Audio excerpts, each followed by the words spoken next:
Hi, everybody. Welcome back to Nifilmism. I'm Drew. I'm Ryan. And, Drew, what do you want to talk about? well, we always complain about everything on this. Sometimes you can go to the movies, two movies in a row, and actually just have fun.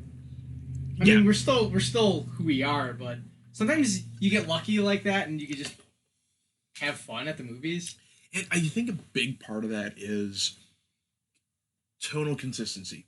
I bring up Yes. Gotham all the time, where if Gotham did an episode that felt like The Dark Knight, I would hate it because that's not Gotham. So we recently saw both Godzilla, King of the Monsters, and John Wick 3. Where do you want to start? I think there's less meat on John Wick, so maybe we can just jump right into that quick. There's almost no meat on John Wick. No. Um, the world building. So John Wick has basically evolved from being a power fantasy to, oh crap, we're world building too much, and the House of Cards is starting to like fall because things are starting to not make sense if you're analytical, and I just can't help but be analytical. But god damn, could you have some fun with great fight choreography and Keanu Reeves? I think he's in the Harrison Ford Club, where he'll be known for being two characters throughout the rest of his life, Oh, generationally. Neo John Wick. Like anybody who's like we're early millennials, like Gen Y, I guess.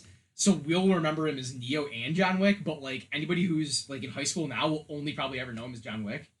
They'll be like, "Oh, John Wick was in Matrix." Oh God. Yeah, yeah, I guess. Um, Not a bad thing to be known for. I mean, if John Wick supplants Neo as what he's known for, with I think John Wick's a more interesting and fun character than Neo. Neo's just a power set. John Wick is like he's got a little bit of motivation. Neo is just he's a philosophy class walking and talking, Yeah. or at least part of one. But yeah, very ham-fisted, and Yes. Well, this is not about the Matrix, though. This is about John Wick. John Wick 1 had a great emotional core. The fights were realistic. There was nothing really dragged out about them. There were no speeches. It was just, I'm gonna kill this person. Yeah, John Wick 1 was like distilled style and emotion. Yeah, it's like what the Bourne Identity could have been without shaky cam. Probably. Yeah. But yeah, and then, But and yeah, then yeah, the emotional core of, I mean, the puppy that his wife had given him that is killed. Something I picked up when I watched John Wick 2 again. He goes and he steals his car back, and the car gets beat to hell. And I'm wondering, why the hell did he do that? And at the very end of that scene, when he gets home, he pops the glove box, and there's a note and a picture from his deceased wife. And then you realize, oh my God, this was never about the car itself. He wanted the picture back. yeah, So there was some neat stuff in that too, but yeah. that's about... Which in 3, there's something we'll definitely bring up to where you know exactly where this is going if you've been watching these movies and paying attention. But John Wick 1 to John Wick 2, very much what they understood, okay, you can't keep the emotional core of the wife being dead and the puppy dying and all that. They try in 3, and I think now it's starting to fail. So that's where they've kind of shifted what they want to do now. And that's why number 2, they decided to go mostly with the world building. And number 3 is just the logical conclusion of those. Now, we're going to get a fourth one, of course. Yes. Money wins. I hope that they start to ratchet it down at this point, because eventually they're going to start losing on their return on investment. Yes. And they're going to have to end it. So I hope that they give Before it a it status. gets to the point where we're doing spin-off Fast and Furiouses like we are now. Oh, God. But yeah, 3, the emotional core is really there only briefly. Yeah. It almost feels like unearned and hammy at this point. But you know what? A part of it too almost feels like John Wick is forgetting what he was fighting for. Yeah. So I kind of like that. Yeah. I mean, yeah, he knows it. It's in the back of his head. And granted, these movies only take place over the course of about a month. Yeah. Probably at this point. Yeah, based on just travel. Within a week now, he's been to Italy and back to New York, and then to Morocco, and wandered around the desert, and for then a went while, back to New York. Yeah. So yes, it does get a little crazy on that end. But It's action movie. It's the last action hero-y. Shut up, it works. Shut up, it works. yeah, there's some good stuff too. Like there's a fight in some stables towards the beginning, and he uses the horses to great advantage and has them Yeah, like people. the comedic fight stuff that there's not a lot of. There's a little bit of comedy. I feel like the comedy even drops off a bit in this movie. It gets a little bit more serious, but when you really start thinking about it, part of this one, huh? I thought there was even more in this one, especially towards the beginning. Like there's a scene where people are just punching out. They're in a museum or something, Yeah. and they start punching out glass to grab old vintage knives, and they're just throwing knives at each other, and it's ridiculous. And I loved it. It's one of the best fight scenes. That whole scene is the one that ends in the police stables or whatever. Yeah, And, I think it's up for like horse-drawn carriages in New York City. Yeah. And so he's got horses kicking people through walls, and it's great. Yeah, But I feel like it gets more serious. The dog stuff was awesome, but I feel like that was more awesome, like, choreography than funny stuff. I mean, there was some funny stuff, but I feel like a lot of the humor in the fights kind of goes away, and that was really fun for that first. Maybe they deliberately did that to be like, all right, like, we're gonna get you in with like stuff that you wouldn't expect to find funny. But then it falls apart because It's not a bad movie. It's fun, but I mean, I think you and I both left with kind of like, huh? Like, I think my first thing I said was you can't establish rules and then immediately break them if you're trying to world build, which they do often in this movie. part I'm okay with. We'll get back to that though.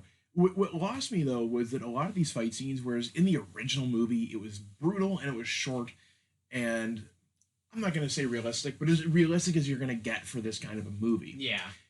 In this movie, you have a couple of fight scenes that just drag. It gets And very drag. Shaw Brothers.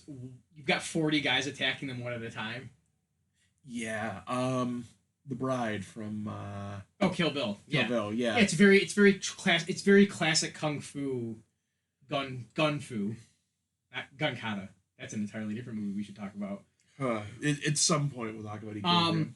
But the fight scenes do the ones in Casablanca go on a little long. It's the ones at the end too, where he's fighting the main last couple of villains.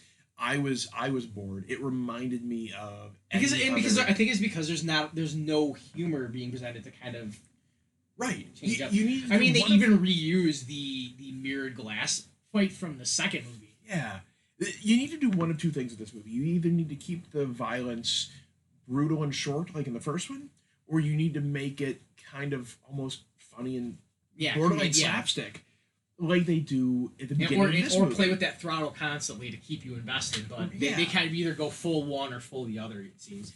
This one decided. I think they burned out and they decided, let's just do a big traditional fight scene to really show off this choreography, but it didn't do it for me. Yeah, I think it goes again with the motivation isn't there.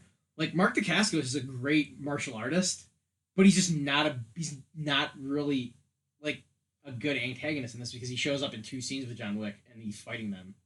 Yeah. And the one scene I feel like he shouldn't have even been fighting him.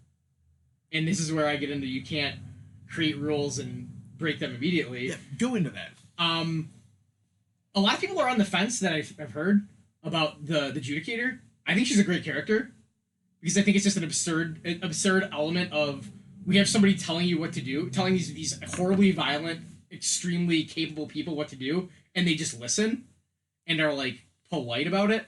Because they know there are rules, and it's what they bought into. Yeah, but she hires basically Mark Dacascos and his like clan to basically be her arm, because you get the sense the sense without them going into it that judicators can basically pass judgment, but they can't carry out anything, but they can empower people to.